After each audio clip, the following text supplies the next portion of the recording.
प्रत्येक शेतकऱ्याची ही अवस्था आहे. पाण्या वाचून सगळी शेती अशी बकास झाली आहे बघा. या जमिनीला किती पाण्याची गरज आहे. जो ओरिजिनल शेतकरी असेल त्याला माहिती की ह्या बॅगा कशामुळे पडतात, काय होतंय. 50 ते 60 वर्षापासून कधी न आटणार धरण सातारचं, ते सुद्धा धरण आटलं.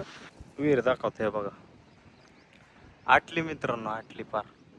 त्यांची भेंडी होती, चवळी होती, मिरच्यांची रोपं लावली होती, फुलं आलेली चवळी, फुलं आलेल्या मिरच्या फक्त पाण्या वाचून गेल्यात. आणि सगळं पावसामुळे झालंय. पावसाची वाट पाहता पण परिस्थिती एवढी बिकट आहे मित्रांनो की शेतकऱ्यांनी जगायचं का मारायचं हा प्रश्न उभा राहिलाय. आणि अख्ख्या जगाचा पोशिंदा अक्षरशः तोच उपाशी आहे.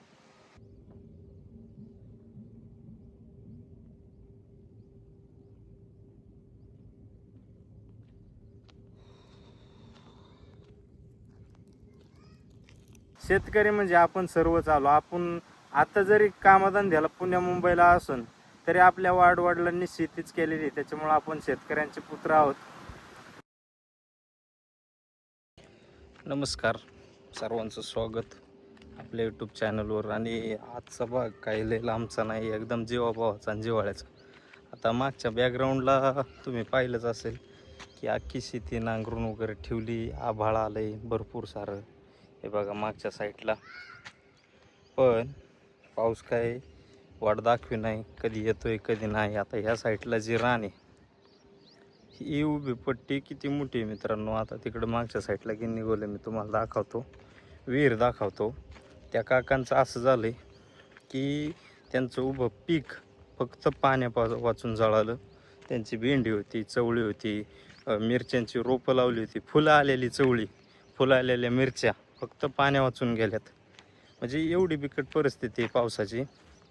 आणि त्यांच्या विहिरीला पण पाणी नाही. आता ही समोर एक, समोरच्या साईडला मंदिराच्या तिकडच्या साईडला एक विहीर आहे. आणि ह्या विहिरीची दशा दाखवतो तुम्हाला.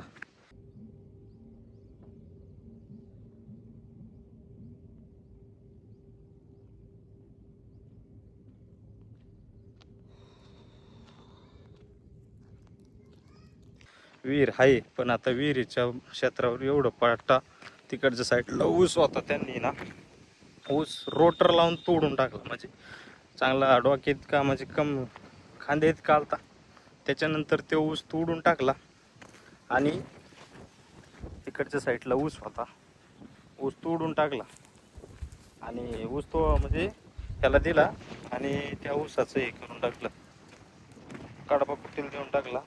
आणि विहीर दाखवतो हे बघा, आटली मित्रांनो, आटली पार. दिसते का तुम्हाला? लय बेकार परिस्थिती. एवढी मोठी विहीर, आता पावसाळ्याचा टायमिंग आहे. अरे बापरे, मासा पण मरून वर आलाय मित्रांनो. तो कोपऱ्यात दिसत असेल तुम्हाला, एक पांढरा मासा आहे, दिसतोय का? जाऊ दे, आता नाही दिसणार. तो कसला मासा आहे, कॅटफिश नाही का, मोरळ म्हणतात, तो मासा मरून आलाय. अशी बिकट परिस्थिती. आणि आजूबाजूला परिस्थिती बघा तुम्हाला. आता मी बॅक कॅमेऱ्याने दाखवतो.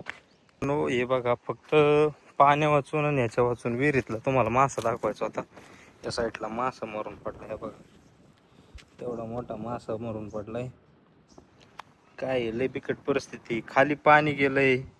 शेतकऱ्याचं, प्रत्येक शेतकऱ्याची ही अवस्था आहे. पाण्या वाचून सगळी शेती अशी बकास झाली आहे बघा. या साईडला वातावरण बघा काय झालंय, म्हणजे किती बिकट परिस्थिती आहे. आणि सरकारला तरी दोष देऊन काय फायदा आहे आता. म्हणजे माझं वैयक्तिक मत असं म्हणतोय बरं का. आता प्रत्येक ठिकाणी वेगवेगळ्या प्रकारे, पण पडकं आणि बॅगा बिगा, आता तुम्हाला रिॲलिटी दाखवतो. स्टार्टर बिटर असे पडून येत. आणि हे बघा बॅगा, या जमिनीला किती पाण्याची गरज आहे. जो ओरिजिनल शेतकरी असेल त्याला माहिती की ह्या बॅगा कशामुळे पडतात, काय होतंय. इथं पण बॅगा आहेत. एवढी बेकार परिस्थिती. आता इकडचं वावर पण अख्खं पडीक आहे मित्रांनो, हे पडीक आहे. आता गहू केल्याच्या नंतर हे पण वावर पडीक राहिले. यातल्या अक्षरशः मी शेळ्यांना बिट चारल्यात, तुम्हाला दाखवतो. म्हणजे हे बघा किती बॅग आहेत, जवळून बघा. चांगले खड्डे पडल्यागत बॅग आहेत त्याच्यात, चांगले 1.5 2 फुटी बॅग आहेत. परिस्थिती इतकी बेकार आहे की काय सांगू. हे बघा, हे साईडला पण, इथं पण बॅग आहेत. तर सांगायचा मुद्दा हा की हे बघा आता ही गिन्नी गोलची बेट तुम्हाला दिसत असते ना बघा इथं.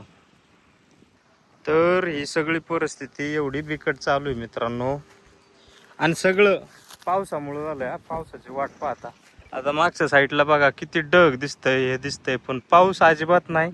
महाराष्ट्राच्या ठराविक ठिकाणी पाऊस पडतोय आणि काय काय ठिकाणी तर पाऊसच नाही.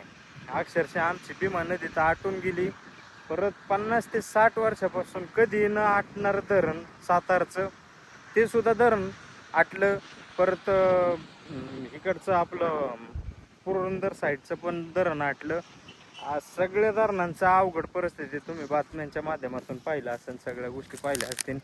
पण परिस्थिती एवढी बिकट आहे मित्रांनो की शेतकऱ्यांनी जगायचं का मरायचं हा प्रश्न उभा राहिलाय. आणि अख्ख्या जगाचा पोशिंदा अक्षरशः तोच उपाशी आहे.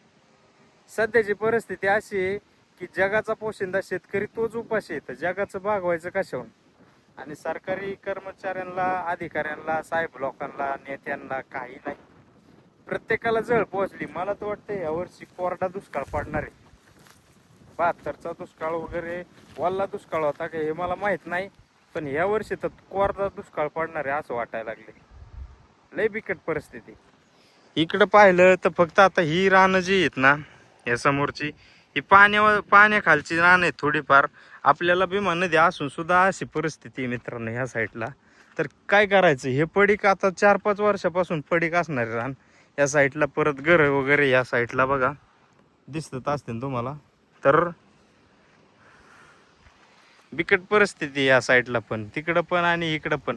म्हणजे सांगण्याचं तात्पर्य हेच की शेतकऱ्यांनी जगायचंच कसं हेच कळा नाही. परिस्थिती बिकट आहे. हे सगळे आता जनावरांना खायला चारा आहे बरं का हवाला, पण काहीच नाही. काय होणार? अशाने काहीच होऊ शकत नाही. लय बेकार परिस्थिती आहे मित्रांनो. आपण एका मेरीनला सपोर्ट केला पाहिजे. बाकी काय नाही, लय अवघड गोष्टी आहेत.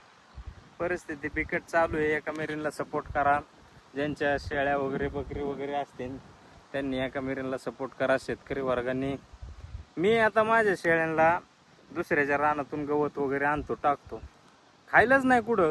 कडं काठाने बांधाच्या आजूबाजूला शेतकरी म्हणजे जे आमच्या शेळ्या बकरी आहेत ते चारते. ते आता आपल्या पाहुण्यांची बकरीत नदीला जात्यात, येडपट्टीचा पाला खा, कुठं शिवरी वगैरे असेल तर खा, नाही तर दिवसभर बकरी अशीच उपाशी तापाशी.